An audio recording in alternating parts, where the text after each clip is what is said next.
I'm Cervantes from Group 5. Today we are blogging about the things before, during, and after a volcanic eruption.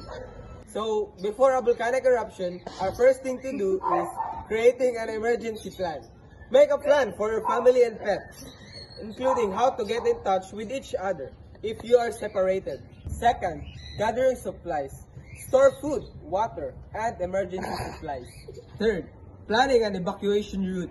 Choose a route that avoids rivers and streams that could carry debris. Fourth, staying informed. Learn about your community's risk and response plans. The last thing to do before a volcanic eruption is listening for alerts.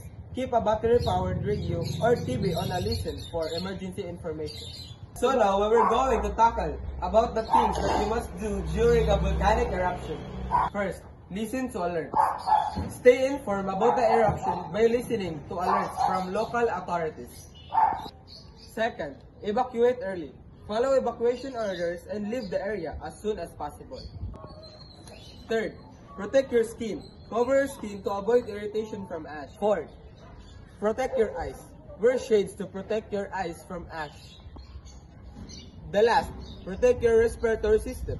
Wear a well-fitting certified face mask. And the last things that we must do after a volcanic eruption.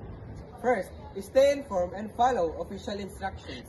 Continue monitoring official sources like NOAA, weather, radio, or local television for the latest updates and instructions for emergency officials.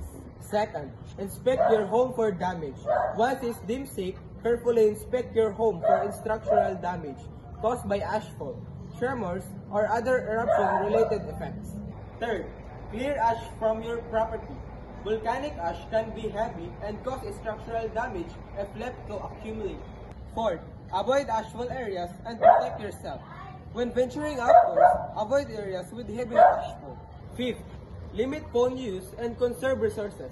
Avoid unnecessary phone calls to free up lines for emergency services. And that's all for today's video. Please like and subscribe. Thank you. Bye!